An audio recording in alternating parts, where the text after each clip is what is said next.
Hello, good afternoon, and welcome to the Midday News.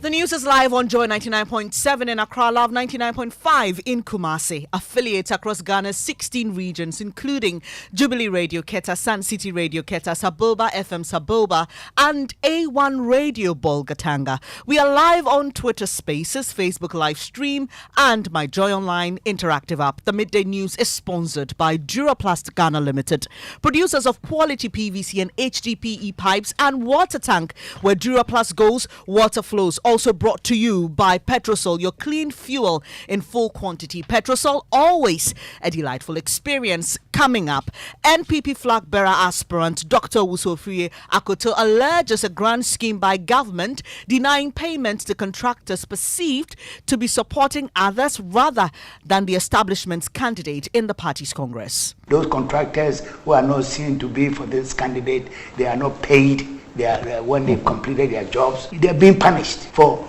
just saying supporting somebody else. Exactly. It's even worse than between NDC and MP. He's also alleged intimidation against some party executives, but ahead of the Super Delegates Congress, he says all the aspirants have committed to a pact. Everybody will be searched to make sure they don't take any electronic thing into the booth, any item which will enable you to take a picture. And physically, it will be done. The IGP has assured us.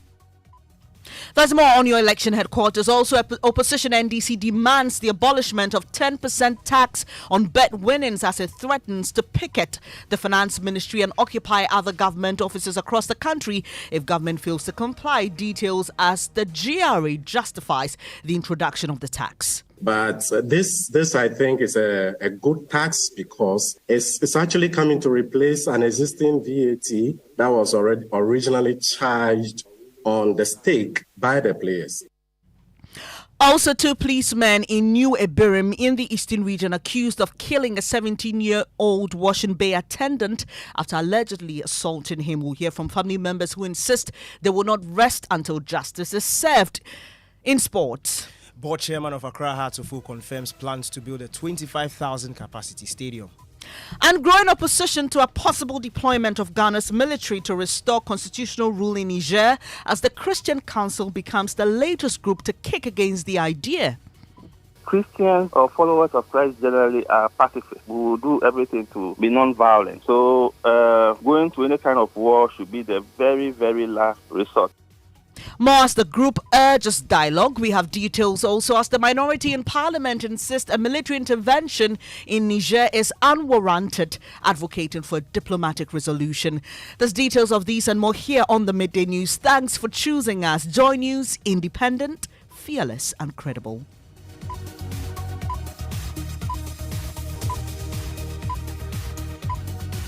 It's a pleasure to have you here. I'm Bernice Abu-Baidoo Lansah. The details now. Flag bearer aspirant in the New Patriotic Party presidential race, Dr. Owusu Akoto, is alleging a grant scheme by government that is denying payment to contractors perceived to be supporting others rather than the establishment's candidate. The NPP will hold its Super Delegates Congress on August 26 to trim the number of aspirants from 10 to 5 for the main Congress in November. Dr. Akoto is also taking on the leadership of the party. He's accusing them of failing to crack the whip on leading members who've endorsed other aspirants ahead of the polls. He spoke exclusively to my colleague Elton Brobe. It really tells you that there's no discipline in the party. What is going on is a classic example where people are publicly campaigning. High party officials are campaigning for one candidate against the instructions, the regulations of the party, and they know that nobody will say boo to them. You can't. Any institution cannot live without discipline. You think people should endorse aspirants ahead of the elections? No, but I mean that is wrong. It's not in our constitution. Somebody sitting somewhere can say I'm endorsed, but not a chairman of a party, and it's become free for all, and they know that nothing will happen to them. And yet, the people who have been chosen to manage this party have the authority to actually punish people for going against the rules and regulations. And they are not cracking the whip. And so everybody is doing whatever they want. And why is it so? This is a very dangerous path. All those people making pronouncements. They happen to be high government officials. Right. Cabinet ministers, Exactly. ministers, party Yes. chairman. So what happens if that candidate does not win? Because what they are doing is really edging the rest of the contestants and the country. And people feel very strongly that it is a misconduct for them to go the way they are going. And there's some kind of force being used, intimidation. I mean, I receive complaints on my trips. Those contractors who are not seen to be for this candidate, they are not paid. They are, when they've completed their jobs, and they've taken huge sums of money from the banks, and the interest rates are 35, 50, 40%. And, they're being punished for just for saying supporting that, somebody else. Exactly. So So if there's an executive whip, well, I don't know about executive whip. I don't know what an executive whip is. But if somebody has done a job, a contract with the government, and they are not paid, while others who declare for the particular candidates are paid. who is this candidate? These are people in the party who have benefited, and the government who have benefited from the sweat of the party, because the party which wins as power in 2016 for us to form a government in 2017. But Doctor, this should be worrying, especially if this is a family affair, exactly. and then you have this intimidation Yes. and all those issues. Yeah. And it's even worse than between NDC and MPP. Have you alerted the leadership of the party? Oh yes, they and- are aware. They are aware. I mean, some of these chairmen are, without any reason, they are suspending other constituency chairmen, regional chairmen suspending constituency chairmen because they don't support their candidate and all of that. It comes to their attention. Petitions are flowing into headquarters and all of that. So Is there an attempt to address it? Well, I hope so. I mean, I'm Well, you had an aspirant in the NPP flag bearership race. The NPP this week released the revised guidelines for the Superdelegates Congress.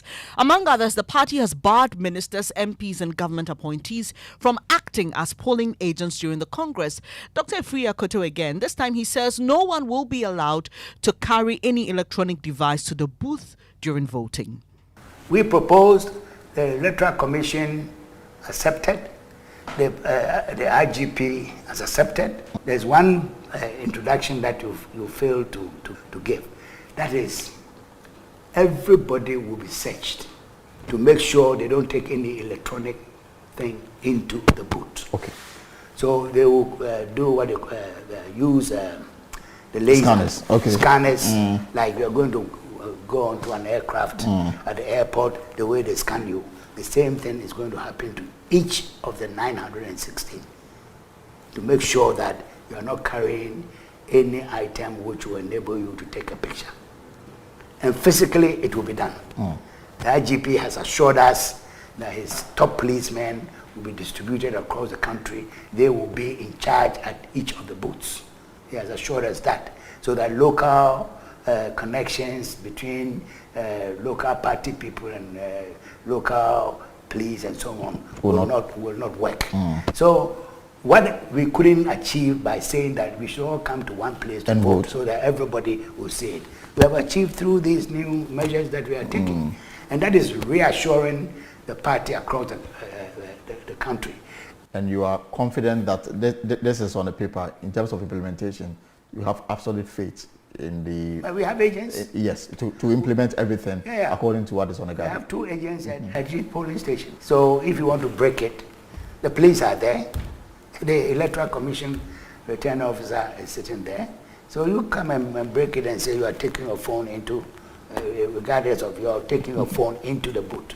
You see what will happen. NPP presidential aspirant Dr. Efria Koto, the full interview with Elton Brobe will be shown on the AM show on Joy News tomorrow. Do make a date. More politics now, but let's head to the camp of the NDC. The opposition party is demanding the abolishment of a 10% withholding tax on bet wins. They describe it as burdensome and insensitive. On Monday, government started the implementation of the income tax amendment bill passed into law by Parliament in March this year. But in a statement signed by the National Youth Organizer of the NDC, George Opariado, the party will lead a protest picket the finance ministry and other government offices nationwide if this demand is not complied with. We've been joined on the line by Osman Ayariga. He's Deputy National Youth Organizer of the NDC. Good afternoon to you, sir. Please just hold on for me for a minute.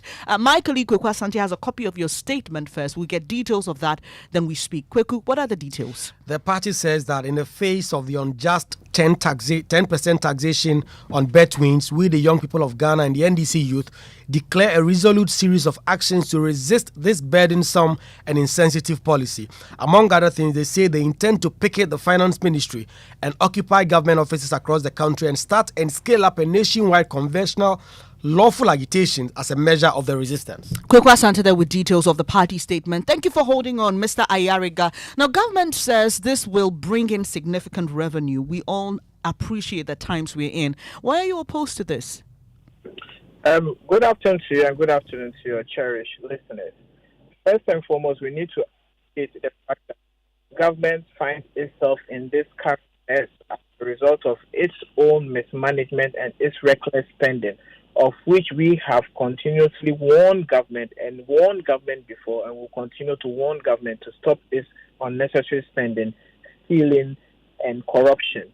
Now, if you check just within the last 4 years, the kind of taxes that have been introduced or the kind of taxes that have been implemented to the already poor Ghanaian, you realize that it is just choking and is going to further impoverish the ordinary Ghanaian. But Mr. Ayariga, please just permit me. We as young people who expect jobs from this government, that is what we expect. If the government gives us jobs, then they can tax us from our salaries. Until that is done, we'll continue to oppose any tax winning of the beds, and because it is going to further impoverish the already poor, unemployed youth of this country. If I get you right, Mr. Ayariga, your issue is not with the tax per se, but because you're not drawing a link between your current status as young people and what the previous taxes are being used for, you are opposing this, right? We are against this tax. We are against a tax that would impoverish young people.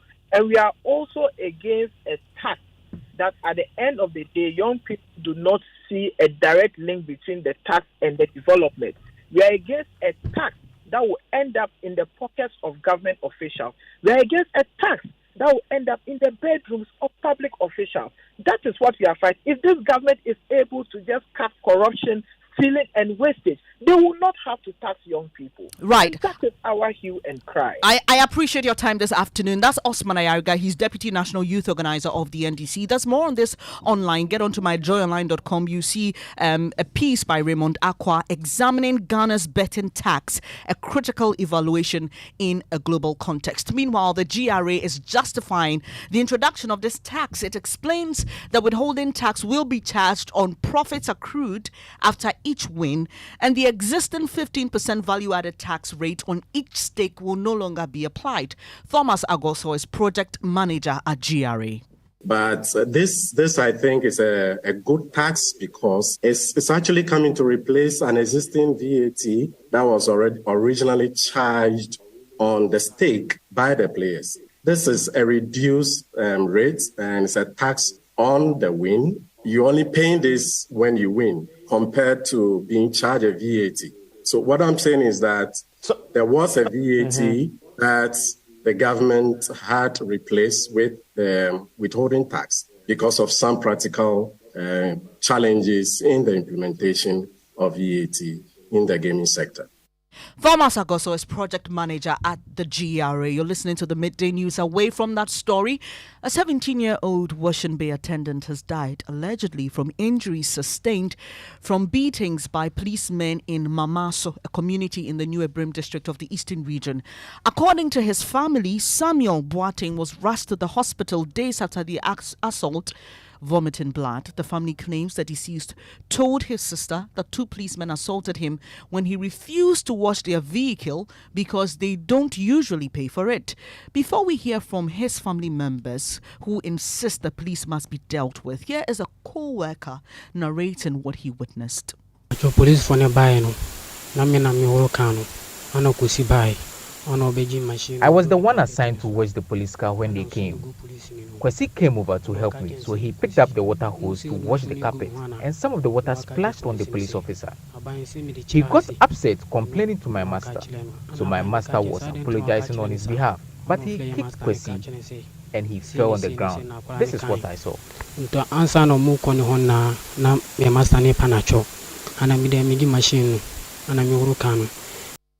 Now, that's a co-worker narrating what he witnessed. The deceased grieving father and sister explain how they learned about the incident. I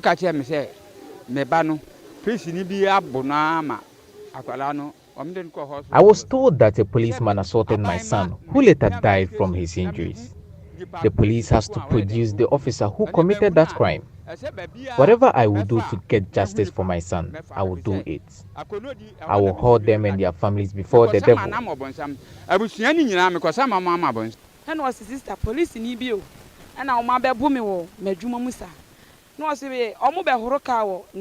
He told me that policemen beat him at his workplace. According to him, he decided not to wash their car because they never pay, and that's what angered them, and they beat him. That was what he told me yesterday morning.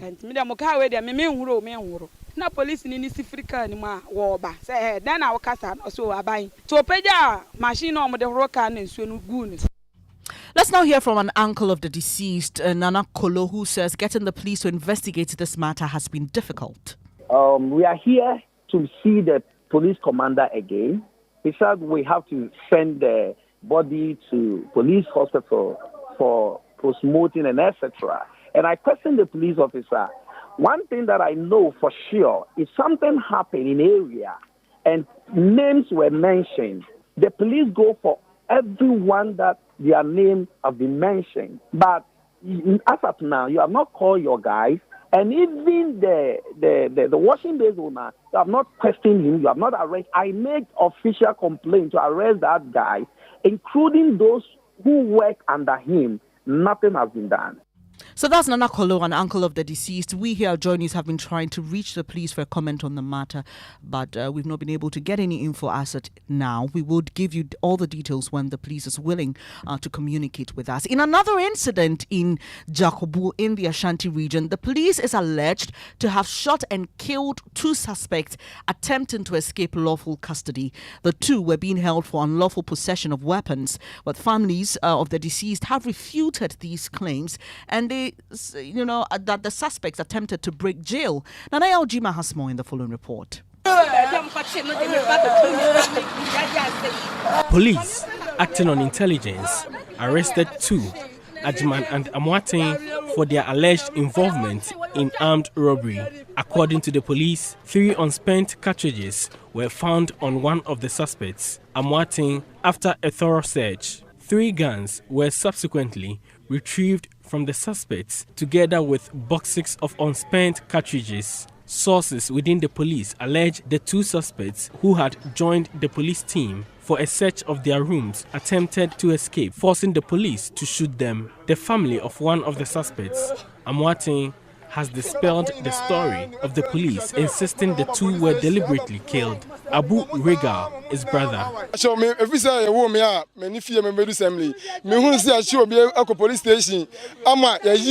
Why do you arrest a suspect and take him back to a different location and kill him? It doesn't happen. The police later conveyed their bodies to the morgue. Lava FM's Nanaya Ojima with that report. You're listening to the Midday News here on Joy 99.7 FM. Now, persons in communities affected by floods in the northeast region will have to wait a little longer for relief. This is despite the urgent help they need days after their homes and property were destroyed by floods over the weekend. As of this morning, 5 persons have been reported dead. The 5th was found washed ashore in the Nalerugu Dam.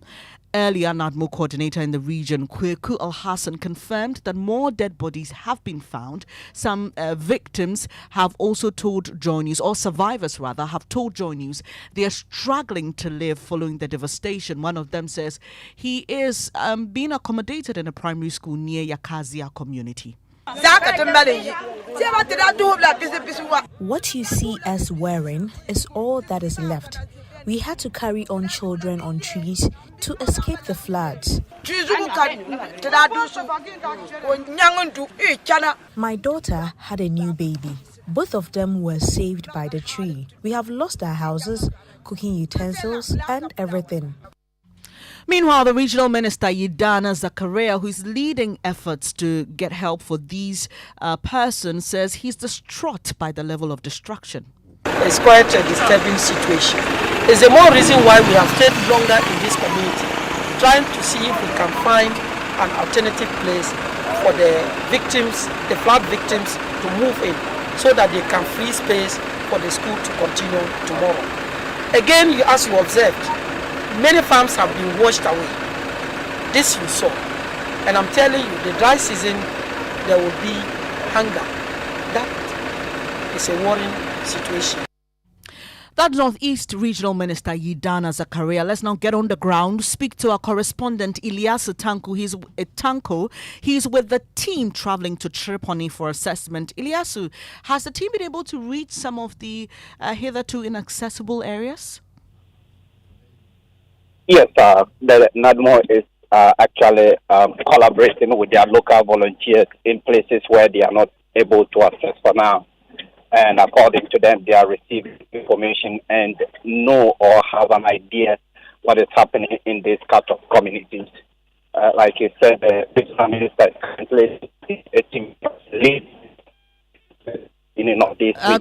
Hello, Ilyasu. Too bad. We're losing Ilyasu because he's on the move, and he definitely will furnish us with all the details once he arrives at a place with a better connection. This is the Midday News here on Joy 99.7 FM with me, Bernice, Abu-Baidoo, Lansah. Just gone by, NPP flag bearer aspirant Dr. Owusu Akoto-Efriye alleges a grant scheme by government denying payment to contractors perceived to be supporting others rather than the establishment candidate in the party's Congress. Still to come, growing opposition to a possible deployment of Ghana's military to restore constitutional rule in Niger as the Christian Council becomes the latest group to kick against the idea, urgent talks. Christians or followers of Christ generally are pacifists. We will do everything to be non-violent. So going to any kind of war should be the very, very last resort.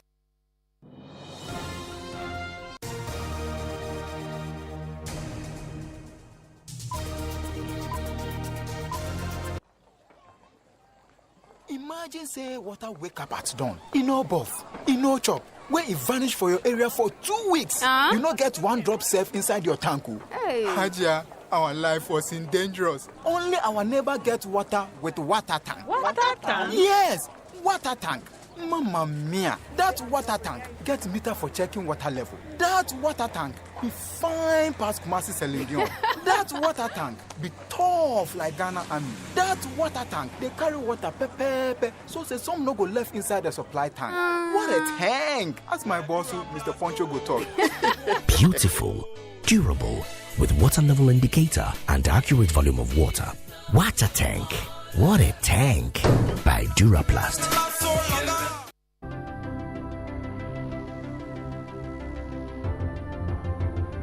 When budgets are tight and money difficult to come by, you want to be sure you get the best value for your money. These are not times to be spending money fixing expensive engine problems because of cheap fuel and lubricants. Drive to a Petrosol station today and buy your quality fuel and lubricants, and rest assured of fuel that lasts long and lubricants that prevent expensive engine problems. Hear the sound. Petrosol, clean fuel in full quantity.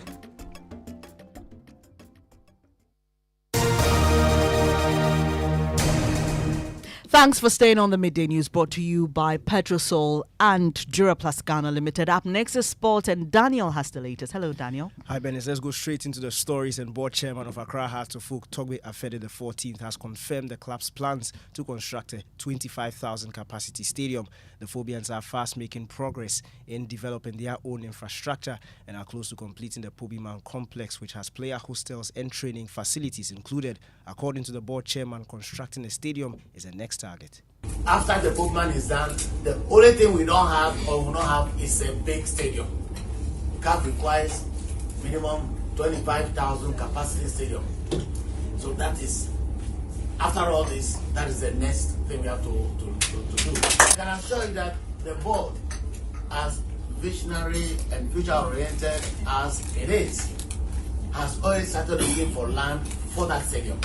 So we are ticking all the boxes, but it's not easy. Board chairman of Accra Hearts-of-Oak, Toby Afede, the 14th. England will play in their first ever FIFA Women's World Cup final after they beat host Australia 3-1 in the semi-final earlier today. Goals from Ella Toon, Lauren Hemp and Alessia Russo overcame Sam Kerr's wonder strike, giving the Lionesses a chance to become just the second side ever to hold both the World Cup and European Championship trophies. England will face Spain in Sunday's final, while Australia will have to settle for the third place playoff against Sweden on Saturday. That's all for sports. Back to you, Bernice. Thank you. That's Daniel Cranting. And there's growing opposition to the deployment of Ghanaian military to Niger to restore constitutional order after the junta refused to reinstate deposed President Mohamed Bazoum. The Ghana Christian Council has become the latest organization to kick against the move after the Presbyterian Church of Ghana did same. This opposition is mounting ahead of a crucial ECOWAS Committee of Chiefs of Defense Staff meeting in Accra to deliberate on a possible invasion of Niger. General Secretary of the Christian Council, Reverend Cyril Fayose, tells Joy News as Christians they would prefer dialogue to war. Christians or followers of Christ generally are pacifists. We will do everything to be non-violent. So going to any kind of war should be the very, very last resort. So I would say that we should explore all the other possibilities. Let's explore diplomacy. Let's explore all other means to bring about a peaceful transition. Reverend Cyril Fayose is General Secretary of the Christian Council of Ghana. Meanwhile, the minority in Parliament, which has been demanding that any decision to deploy Ghanaian troops must be subject to parliamentary ratification, insist a military intervention is not the way to go. Ranking member on the Defence and Interior Committee, James Agalga, is advising government to urge ECOWAS to resolve the current crisis through diplomatic means. Our stance in the minority hasn't changed. We are firmly of the view that the Niger crisis ought to be resolved through diplomatic means. Through diplomatic means. We are convinced in our minds that we haven't exhausted the diplomatic option and therefore should not start a war in Niger. Also, former Nigerian President General Olusegun Obasanjo says bad leadership and governance has failed the continent. He believes this is to be blamed for Africa's problems, including the recent coups. We are in bad shape. We are in bad situation because leadership and governance in our different countries, in our sub-region, and indeed in our region of Africa has not been what it should be. Go and blame, if you like, the colonial power. Go and blame, if you like, slave trade. But those who brought those things on us knew what they were doing. It was for their own economic interest. And we are dominated by Boko Haram, an insurgent group. General Olusegun Obasanjo is former president of Nigeria. And before I go, it's official. Joy FM, Joy Prime and other multimedia group platforms are media partners for the biggest street carnival in Ghana. Chalewate Festival organizers have signed an MOU with us to bring you the very best and push unique Ghanaian African culture and heritage through art, music, food, dance and many more. Joy Prime's Joan Nyami has more. It's a colorful festival of sights and scenes. This year, the organizers of the Chalewate Festival have partnered with Joy Prime, Joy News, Joy 99.7 FM and Hits 103.9 FM to promote the development of an independent creative arts economy while achieving the mission to sell and promote Ghana. At Multimedia Group, we are very excited about this, knowing that we are able to even promote this event. It's something that we are going to back with all our platforms and ensure that it becomes a big success. A member of the organizing team, Annie Osabote, is confident of the Multimedia Group's ability to use its platform to influence the appreciation of Ghanaian art. I believe that this partnership is going to further enhance that, give us also the leverage to be able to see how we continue to channel good content, amazing works, and also to influence and impact the community itself. Over the years, Jamestown has hosted the festival. Just as its name suggests, Chalewate is flip-flopping to a new location this year. Founder of the festival, Manche Ayikwe, gives details. We have relocated to Osu from the Independence Square all the way into the Osu Township. So we are talking about a Greek extension building where the High Court complex is, all the way down into the Independence Square, into the Osu Castle, into the Osu community, all the way down to Oxford Street. And that's Joy Prime's Joan Nyami's report, ending this edition of the Midday News brought to you by Duraplus Ghana Limited and Petrosol. Really appreciate your company. I'm Bernice Abu-Baidoo Lansah. There's more news when you log on to myjoyonline.com, including senior NPP appointees assume they have monopoly over corruption. Justice Srem Sai. Do stay with us. We are your most credible news source. Up next is Living Word with Pastor